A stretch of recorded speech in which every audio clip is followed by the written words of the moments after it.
Bienvenue sur ma chaîne.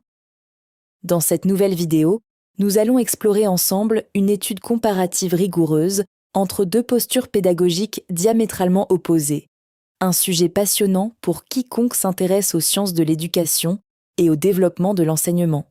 L'objectif est de mesurer l'efficacité réelle du cours magistral traditionnel, ce modèle transmissif centré sur l'enseignant, face aux méthodes d'apprentissage actif qui placent l'étudiant au cœur de la construction de son propre savoir.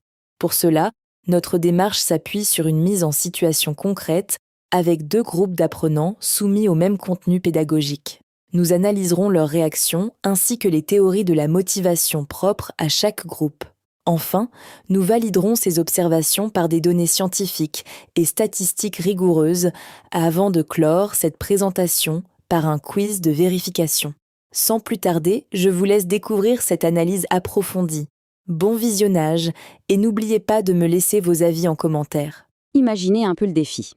Comment faire pour que ce qu'on apprend en classe de sciences reste gravé pour toute une vie, et pas juste jusqu'au prochain examen? Eh bien, pour percer ce mystère, on va faire une petite plongée fascinante au cœur de nos cerveaux. On va comparer deux méthodes d'enseignement complètement différentes, appliquées exactement au même concept de physique, la fameuse loi d'Ohm. Vous savez, la résistance électrique, le fameux U égale R fois I. Bref, asseyez-vous confortablement, cette analyse risque de bousculer pas mal d'idées reçues. Mais avant d'entrer dans nos salles de classe, il faut qu'on parle d'un paradoxe assez incroyable soulevé par le chercheur Robert Bjork.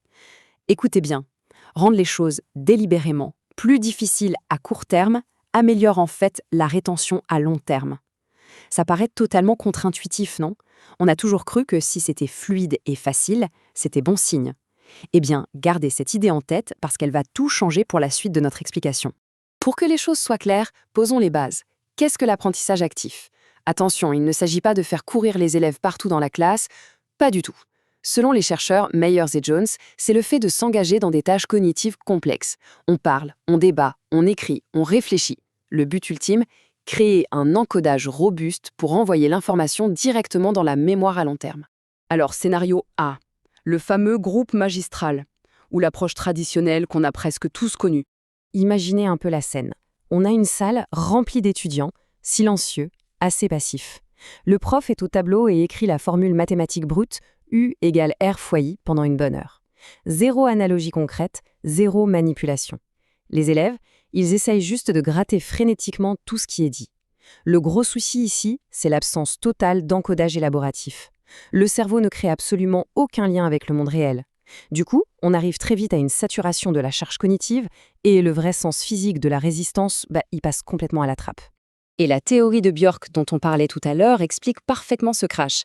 Cette méthode traditionnelle crée ce qu'il appelle une énorme force d'extraction.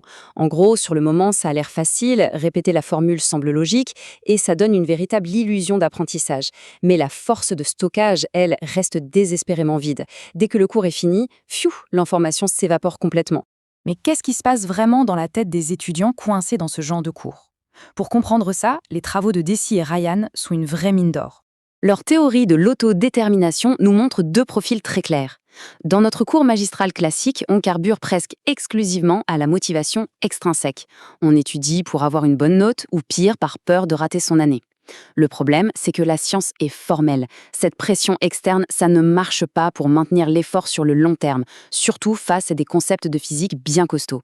Ce qu'on veut, c'est la motivation intrinsèque, le pur plaisir de comprendre. Allez, on change de décor. Scénario B, le groupe actif, basé sur l'apprentissage par les pairs. Là, l'ambiance est radicalement différente. Fini le mode passif où on écoute sagement. Ce groupe évolue dans un mode constructif et interactif. Pour comprendre la fameuse résistance électrique, ils ne subissent pas la formule, ils construisent le concept. Ils utilisent des analogies super concrètes, comme visualiser un flux d'eau freiné par un obstacle dans un tuyau, et ils débattent de leurs hypothèses avec leurs voisins pour vraiment assembler le puzzle eux-mêmes. C'est exactement là que nos difficultés désirables prennent tout leur sens. En forçant les étudiants à faire ces tâches actives, on oblige le cerveau à faire un vrai travail d'encodage élaboratif. Oui, ça demande un peu plus de jus, on maintient une charge cognitive optimale, mais c'est le but. Au lieu de juste surcharger la mémoire courte, cette petite friction mentale va structurer les concepts et créer des modèles mentaux super solides dans le temps. Et concrètement, comment on fait ça en classe ? Une des méthodes stars, c'est la technique 1, 2, 3 ou Think, Pair, Share. C'est tout simple. Étape 1, l'étudiant réfléchit seul à un problème sur la résistance. Étape 2, il se tourne vers son voisin et ils débattent de leurs réponses. Étape 3, on partage avec toute la classe. Le fait de devoir justifier sa pensée à un pair, ça clarifie énormément les idées et surtout ça booste la motivation intrinsèque à fond. Autre outil génial, la méthode Jigsaw ou le casse-tête d'expert. Imaginez, on vous donne un bout du cours sur l'électricité et c'est à vous de le maîtriser parfaitement parce qu'ensuite, c'est vous qui allez l'enseigner aux autres élèves. Le fait de prendre cette responsabilité, de se sentir autonome et compétent, c'est le tiercé gagnant de la motivation selon Deci et Ryan. Et pour couronner le tout, ce groupe actif utilise une petite technique éclair à la fin du cours, le point le plus obscur. Ça consiste à prendre juste 60 secondes chrono pour écrire sur un bout de papier ce qu'on a le moins bien compris aujourd'hui. L'air de rien, ça déclenche un mécanisme puissant qu'on appelle la métacognition. L'apprenant prend du recul et évalue lucidement là où il en est. C'est brillant d'efficacité. Bon, c'est bien beau tout ça, mais est-ce que ça marche vraiment? Passons à la preuve scientifique avec la méta-analyse de Freeman. Et là, croyez-moi, les chiffres parlent d'eux-mêmes. Cette étude massive montre une baisse absolument spectaculaire des taux d'échec dans les classes qui utilisent l'apprentissage actif. Ce n'est pas juste une petite amélioration marginale, on parle d'un écart massif. Concrètement, ces méthodes sauvent des milliers d'étudiants du décrochage universitaire. Quand on regarde dans le détail des disciplines scientifiques, la physique sort particulièrement du lot. Les bénéfices explosent. Ça prouve que notre petit groupe actif, qui a bidouillé ses analogies d'eau dans les tuyaux pour comprendre la loi d'Ohm, a des chances de réussite infiniment supérieures au pauvre groupe passif du début. Allez, on arrive à la fin de notre explication. Mais avant de se quitter, quiz de vérification finale. C'est à vous de jouer. On va stimuler un peu notre propre métacognition. Première question. Si on se rappelle des travaux de Deci et Ryan, comment appelle-t-on ce type de motivation qui nous pousse à faire quelque chose juste pour le pur plaisir de la découverte? Je vous laisse un petit instant. Vous l'aviez? C'est bien sûr la motivation intrinsèque. C'est le carburant ultime pour aller chercher une compréhension profonde à des kilomètres de la simple pression de l'examen.